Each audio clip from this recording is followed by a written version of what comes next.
नमस्कार, बड़ी बहस मध्य प्रदेश देख रहे हैं आप। आपके साथ मैं हूं विवेक पांडे। लोकसभा चुनाव से पहले कांग्रेस को एक और बड़ा झटका लगते लगते रह गया। सांसद नकुल नाथ और पूर्व मुख्यमंत्री कमलनाथ फिलहाल तो बीजेपी में जाने नहीं वाले। हालांकि पिछले 3 दिनों से लगातार कमलनाथ हो या नकुल नाथ सहित बड़े संख्या में विधायकों के बीजेपी का दामन थामने पर सियासत गरमाई हुई थी। आज सुबह भी कमलनाथ के निवास पर एक बड़ी बैठक हुई, जिसके बाद यह स्पष्ट हो गया कि फिलहाल तो कमलनाथ अपने बेटे नकुल नाथ के साथ बीजेपी में नहीं जा रहे। हालांकि वे श्री राम लला के दर्शन करने के लिए अयोध्या जरूर जाएंगे। दिल्ली में मची इस सियासत के बीच मध्य प्रदेश की राजधानी भोपाल में भी कमलनाथ को लेकर एक अलग तरह की सियासत देखने को मिली, जहां दिग्विजय सिंह से लेकर जीतू पटवारी ये कहते हुए नजर आए कि कमलनाथ कांग्रेस को छोड़कर कहीं नहीं जाएंगे।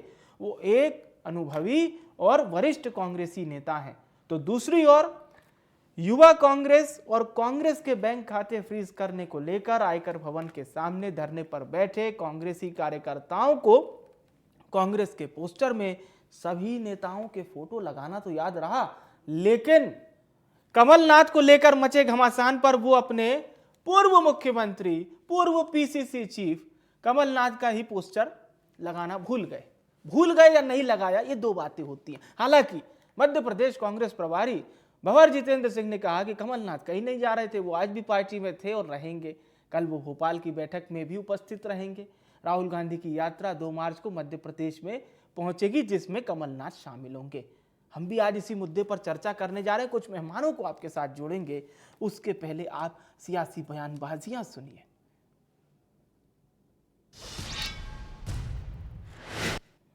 धरना था, आयकर छापों को लेकर धरना दिया जा रहा है। मध्य प्रदेश के 20 शहरों में दिया जा रहा है। भोपाल में धरना है, उसका नेतृत्व जीतू पटवारी कर रहे हैं। और बड़े आश्चर्य की बात है, उसमें तमाम बड़े नेता गायब है।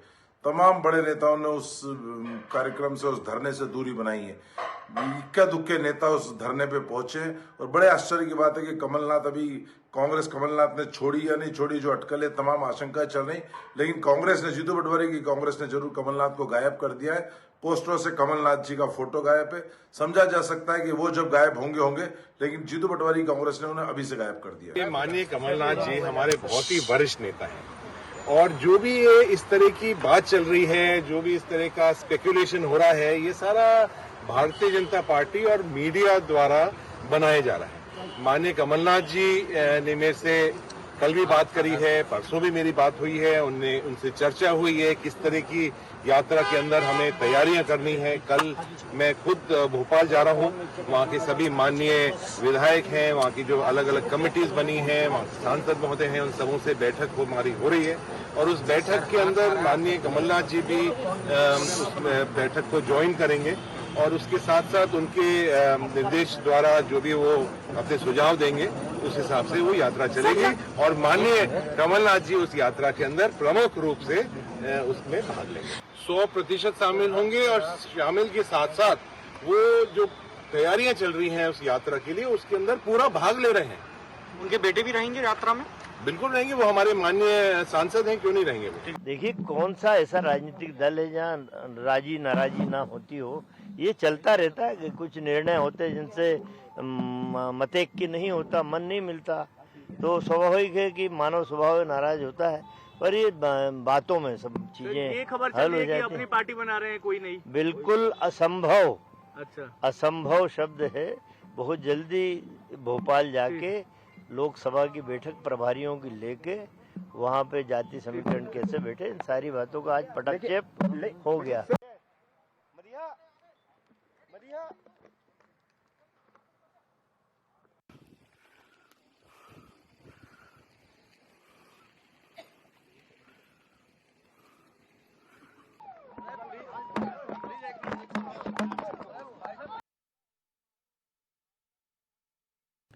तमाम उच्चासीन पदों पर वो रह चुके हैं। अब हमारे साथ इस वक्त कांग्रेस से प्रवक्ता राम पांडे जी चर्चा में जुड़ चुके हैं। राम पांडे जी, 3 दिनों तक क्या चला क्या नहीं चला, ये सब तो हम खूब देखे समझे, इस पर बात नहीं होगी, लेकिन मेरी नज़र थोड़ा सा उस ओर पड़ गई जिसमें ये बताया गया कि आज बड़े बड़े पोस्टर भोपाल में लगे कांग्रेस के, लेकिन माननीय कमलनाथ जी का फोटो उन पोस्टर से गायब था। एक छोटा सा ये सवाल तो बनता है। जी देखिए, कमलनाथ जी मीडिया का फोन उठाते हैं और मीडिया हमारे देश का बड़ा स्ट्रांग है। जी मीडिया से वो सीधा बोल चुके हैं कि मैं कहीं नहीं जा रहा हूं। जीतू पटवारी हमारे प्रदेश अध्यक्ष हैं, वो आपको बता चुके हैं, कमलनाथ जी से बात हो चुकी है, मैं कांग्रेस में ठीक हूं, ठीक है। हमेशा रहूंगा। सज्जन वर्मा जी बोल चुके हैं कि भारत जोड़ो न्याय यात्रा की तैयारी हम कर रहे हैं। इससे बड़ा प्रमाण कुछ नहीं हो सकता है। और आप यदि फोन करेंगे कमलनाथ जी को तो वो आपका फोन उठाएंगे और वो आपको जानकारी दे देंगे। अब इसका फोटो नहीं लगा, उसका फोटो नहीं लगा, तो मुझे लगता है ये इन पर चर्चा करने का मतलब है कि हम समय खराब कर रहे हैं। ठीक है, हम ऑर्डर देते हैं पोस्टर छपवाने का, हो सकता है कि प्रिंटिंग की गलती हो सकता है, जो कार्यकर्ता छपवाने गया हो वो भूल गया हो। मैं भी कई बार पोस्टर छपवाता हूँ, जी लोग जी कहते हैं भैया आपने ये गलती कर दी, इनका पोस्टर में नाम नहीं आ पाया है, जी इनका जी फोटो नहीं आ पाया है। तो सीधी सी च- बात ये है, जब ठीक है जिनको ठीक है। जाना है या नहीं जाना है वो आपको डायरेक्ट बोल चुके हैं, चलिए डायरेक्ट ये आपसे नहीं नहीं, बात ये कर तो रहे हैं। अब तो क्लियर हो गया, क्लोज ही चैप्टर हो गया। वैसे कमलनाथ जी ने बीजेपी में जाने का भी नहीं बोला था, लेकिन फिर भी राम पांडे जी क्या मानेंगे ये सियासी जो चर्चा चल रही थी, संभावनाओं को लेकर भी खूब बातचीत हो रही थी, लेकिन अंत भला तो सब भला, ना पहले कुछ कहा गया ना बीच में कुछ कहा गया, बस र्यूमर्स तो खूब फैलते रहे। लेकिन देखिए, बीजेपी वोट के लिए और सत्ता के लिए किसी भी हद तक गिर सकती है। वो देश में दुनिया में कुछ भी करवा सकती है। वो हम्म जिस अजीत पवार को बोलती थी कि 70,000 करोड़ के आरोपी हैं, इनको हम जेल में डालेंगे, और आदरणीय नरेंद्र मोदी जी ने भी उनके बारे में कहा था। आदरणीय अशोक चौहान जो हमारे पूर्व सीएम रहे हैं, आदर्श सोसाइटी घोटाले में बीजेपी ने उन पर आरोप लगाया था और नरेंद्र हम्म मोदी जी ने भी उन पर आरोप लगाया था। हम्म नरेंद्र मोदी जी ने कहा था जितने भी भ्रष्टाचारी हैं मैं सबको जेल में डालूंगा। हम्म तो नरेंद्र मोदी जी ने उनको जेल में तो डाला नहीं है, हम्म एक को राज्यसभा भेज दिया, हम्म एक को डिप्टी सीएम बना दिया, हम्म एक नाथ शिंदे को ईडी की जांच चल रही थी मुख्यमंत्री बना दिया, हाँ। हेमंत बिस्वा शर्मा की नहीं ईडी तो की जांच चल रही ये थी। चैप्टर क्या है कि जो पार्टी का झंडा उठाता है उसको बुला लेते हैं और बाकी लोगों को जेल में डाल देते हैं, ऐसा? नहीं, ऐसा है उनका कि पहले साम दाम दंड भेद पुराने जमाने में कहा जाता था ना, तो उनको तो जो विपक्ष की पार्टियां हैं, चाहे हाँ कांग्रेस हो, आम आदमी पार्टी हो, कोई भी हो, उन्हें तो कमजोर करना है। मैं अभी आम आदमी पार्टी का मुझे याद आ गया, आज ही सुप्रीम कोर्ट में डिसीजन दिया है, और उसके पहले भी कहा था कि ये लोकतंत्र की हत्या है जो भारतीय जनता पार्टी ने चंडीगढ़ में किया है। मेयर के चुनाव में भारतीय जनता पार्टी का पदाधिकारी चुनाव आयोग का पीठासीन अधिकारी बनता है, और वो पीठासीन अधिकारी जो आप और कांग्रेस के जो वोट होते हैं उनको कैंसिल करता है और मेयर का चुनाव भारतीय जनता जी पार्टी को जी जितवा देता है। अब वो मेयर जो थे उनको चलिए सुप्रीम कोर्ट में ठीक जाना था, तो ठीक है डर के ठीक है। नहीं, ये बड़ी इंपॉर्टेंट बात है, ये छोटी मोटी बात नहीं है, हाँ ये देश के नहीं, लोगों आज की आज बात है। और हमारी ये चर्चा का सुप्रीम केंद्र कोर्ट बिंदु भोपाल है, भोपाल से दिल्ली है, कमलनाथ जी हैं, चंडीगढ़ पे भी ये चर्चा सारा उसी करेंगे से जुड़ा पांडे हुआ साहब। है, आप पूरे उसी से जुड़ा हुआ है। नहीं नहीं और सुप्रीम कोर्ट छोटी मोटी बात नहीं होती है, मैं सुप्रीम कोर्ट को आप मान्यवर बहुत छोटा आपके समझ ज्ञान रहे हैं। कौशल पे जा ही नहीं रहा हूँ बिल्कुल, लेकिन मैं हाँ। चाहता हूँ हमारे आशीष जी भी जुड़ चुके हैं हमारे साथ, एक प्रतिक्रिया कमलनाथ जी के इस विषय पे उनसे भी लौटूंगा। राम जी आपके साथ। आशीष तिवारी जी का स्वागत है इंडिया न्यूज पर। तिवारी साहब, क्या हुआ? कमलनाथ जी तो नहीं आए बीजेपी में, कुछ प्लानिंग अधूरी रह गई या क्या हुआ? क्या मुझे तो समझ में ही नहीं आ रहा। इतना सब सोशल मीडिया पे तो बिल्कुल बाढ़ सी आई हुई थी कि कमल के ही होने वाले हैं नाथ, ऐसी भी चर्चा चल रही थी, पर हुआ नहीं ऐसा। जी अनम्यूट कर लीजिए तिवारी साहब, आपका ऑडियो अनम्यूट कर लीजिए। तिवारी साहब आपका ऑडियो अनम्यूट कर लीजिए ताकि आपकी आवाज भी हम तक आए। जी बोलिए। भारतीय जनता पार्टी तो स्पष्ट है हाँ कि भारतीय जनता पार्टी में जो आना चाहता है वो आए, परंतु भारतीय जनता पार्टी की विचारधारा के साथ उसे काम करना पड़ेगा। भारतीय जनता पार्टी में जो कार्यकर्ता भाव है उसके राम पांडे साथ जी को काम शायद करना। आवाज नहीं आ रही है तिवारी जी की, थोड़ा सा भारतीय उसको जनता ठीक कर दिया पार्टी जाए। में ठीक है बिना ठीक है, बोलिए तिवारी जी आप।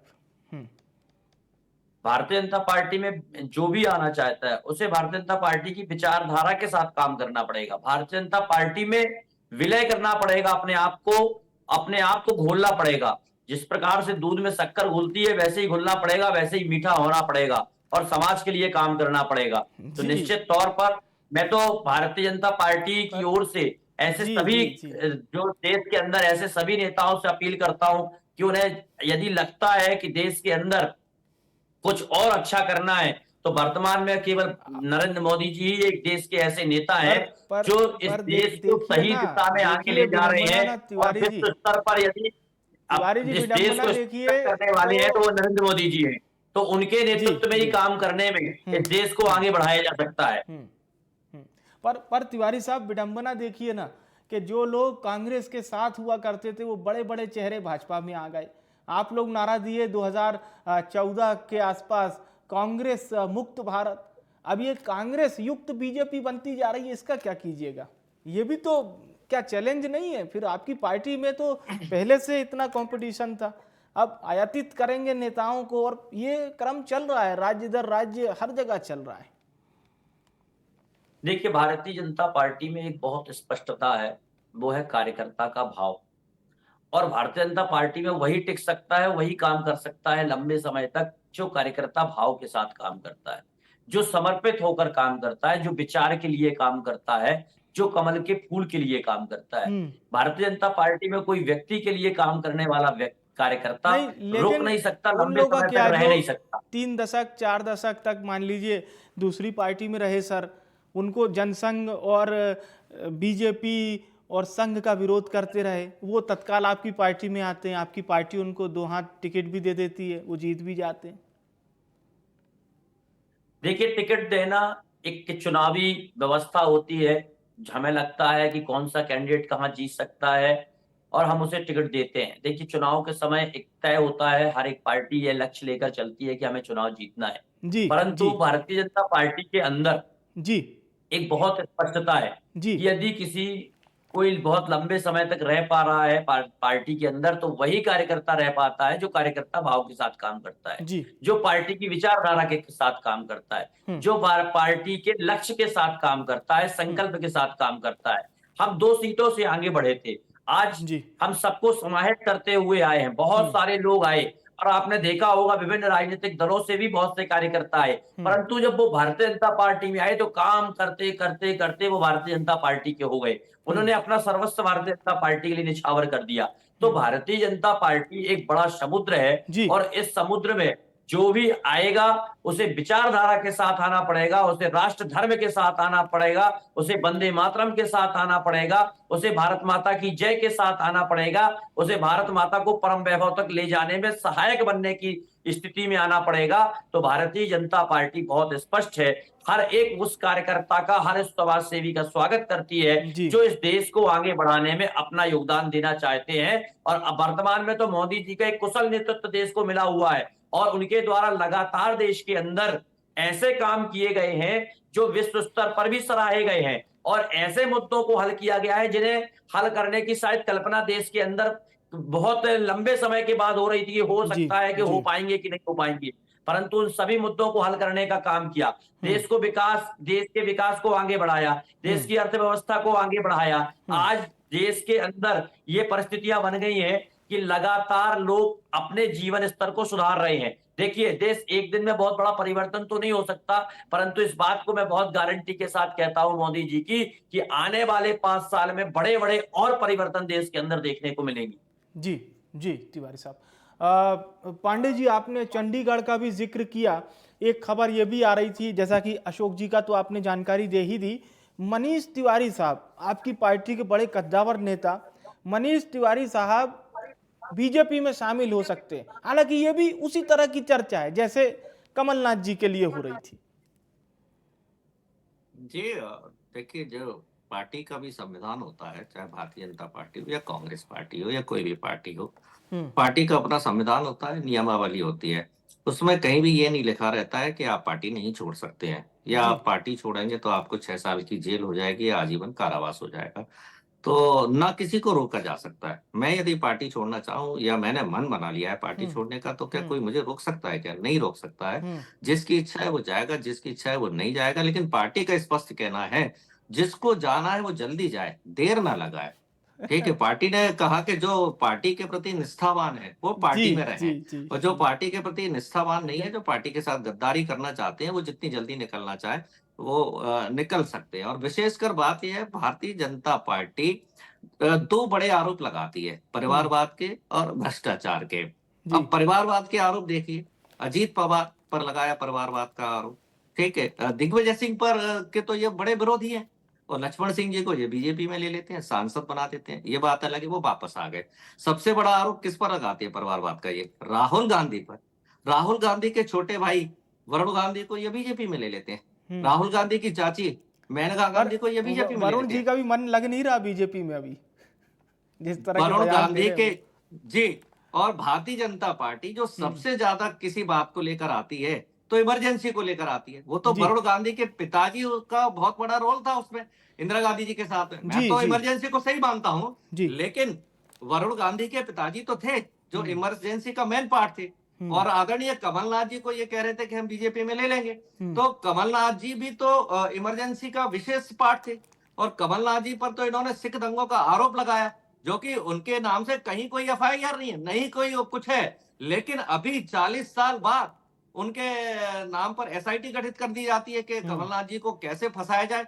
कमलनाथ जी के पीछे ईडी तो पहले से लगी हुई है, उनके भाग्यों को 6 महीने से जेल में डाल ही रखा है। तो कमलनाथ जी हो या कोई भी हो, ये पीछे पड़े रहते हैं। इनका काम रहता है क्या पद चाहिए और डीलिंग करते हैं। आप बताइए, किसी ईमानदार आदमी को या किसी को भी भारतीय जनता पार्टी या कांग्रेस ज्वाइन करना है तो सबके कार्यालय पता है, जाए। ये पहले 4 दिन से या महीने भर पहले से बातें क्यों होती है? इसका मतलब डीलिंग चल रही है कि आप आओगे तो आपको ये सम्मान मिलेगा, 4 विधायक आएंगे तो आपको राज्यसभा भेजा जाएगा, 8 विधायक आएंगे तो आपको केंद्रीय मंत्री बनाया जाएगा, 30 विधायक आएंगे तो आपको डिप्टी सीएम बनाया जाएगा, 40 विधायक आएंगे तो मुख्यमंत्री बनाया जाएगा। भारतीय जनता पार्टी की विचारधारा तो कुछ है ही नहीं है। मतलब आप कितने चलिए, विधायकों को जी, लेकर आए जी, हो, आप जी। कैसे आ रहे हो, पूछ ये लेता हूं। ज्यादा भारतीय जनता पार्टी के लिए महत्वपूर्ण है। आपकी इसी बात पे जवाब ले लेता हूं। तिवारी साहब बहुत गंभीर होकर सुन रहे थे आपको। जी देखिए, अभी मैं पांडे जी की बात सुन रहा था और मुझे पांडे जी की बातों को सुनकर एक बड़ा आश्चर्य भी लगता है कि कल तक आप कमलनाथ जी के प्रति इतनी बातें करते थे, कमलनाथ जी हमारे ऐसे नेता हैं और बड़े नेता हैं, और आज ये स्थिति बन गई कि जब वो पार्टी छोड़ने की स्थिति की चर्चा हुई या वो पार्टी छोड़ रहे थे, क्यों छोड़ रहे थे ये तो उनका निजी विषय है, परंतु आज जब उनके विषय पर डिबेट भी हो रही है तो आज पांडे जी कहीं ना कहीं उनसे पल्ला झाड़ते हुए दिख रहे हैं और कह रहे हैं कि कांग्रेस में जिसको जाना है चला जाए। अरे तो कांग्रेस में रह कौन रहा है आपके साथ में?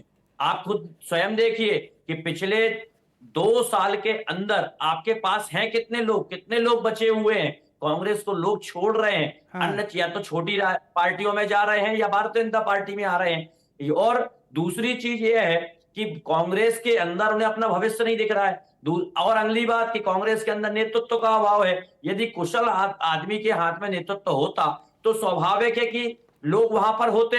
आज जीतू पटवारी जी का कांग्रेस का अध्यक्ष बनाया तो एक गुट जीतू पटवारी कांग्रेस बन गया, एक दिग्विजय सिंह जी की कांग्रेस बन गए, एक कमलनाथ जी की कांग्रेस थी। तो ये परिस्थितियां जब जिस पार्टी के अंदर होंगी तो स्वाभाविक है वहां पर लोग छोड़ कर आएंगे, लोग अपना अस्तित्व तलाश करेंगे।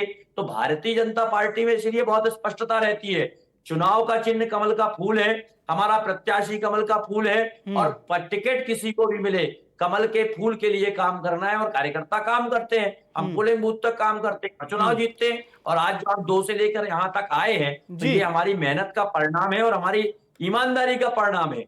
हाँ, और ये माना जाए कि अभी भी और नेता आपकी पार्टी में अगर दूसरी पार्टी से आएंगे तो उनका स्वागत होगा आपकी पार्टी में?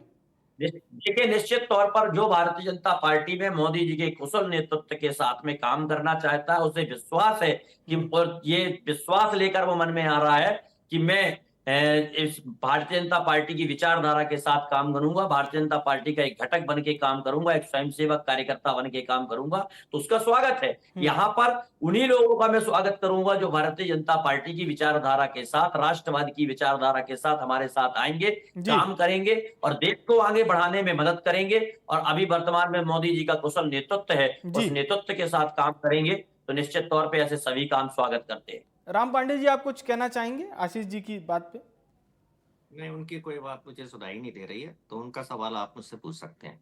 उनकी आवाज नहीं आ रही मेरे पास, दोनों बार आवाज नहीं आई है उनकी। जी जी जी, मैं बिल्कुल एकदम संक्षेप में बता देता हूँ कि बस उनका यही कहना था साहब कि जो अच्छे मन से, राष्ट्रवाद के मन से बीजेपी का झंडा थामेगा, उसका स्वागत है।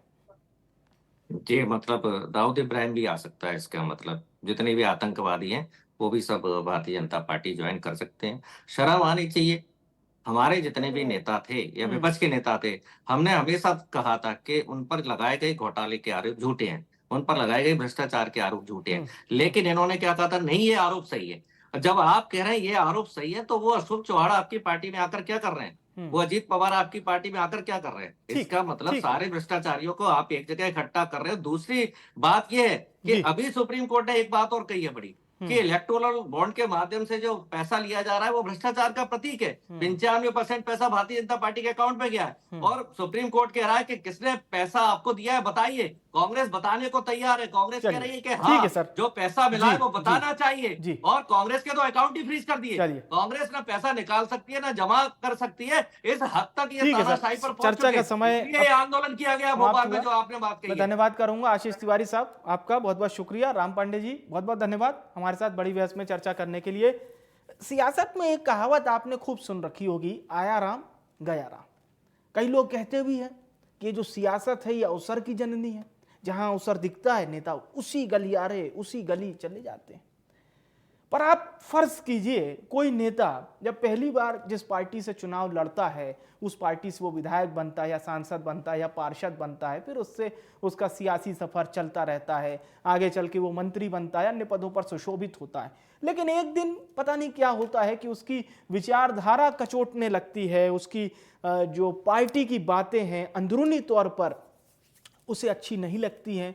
उसे ये लगता है कि वो गुटबाजी का शिकार हो रहा है, उसे ये लगता है कि उसे जोर जबरदस्ती करके दबाया जा रहा है, और इन तमाम आरोप प्रत्यारोपों के बीच वो अपनी पुरानी पार्टी से किनारा करके किसी दूसरी पार्टी को ज्वाइन कर लेता है। और जिस दूसरी पार्टी को वो ज्वाइन करता है, उस पार्टी को वो भूत में यानी कि पास्ट के समय में खूब आलोचना कराया है। तालमेल मिलाना कितना मुश्किल होता होगा उन नेताओं के लिए, ये सोच के देखिए आप। पर ये सियासत है, इसी तरह से चल रही है और ऐसी ही चलती रहेगी। फिलहाल के लिए बड़ी बहस में इतना ही।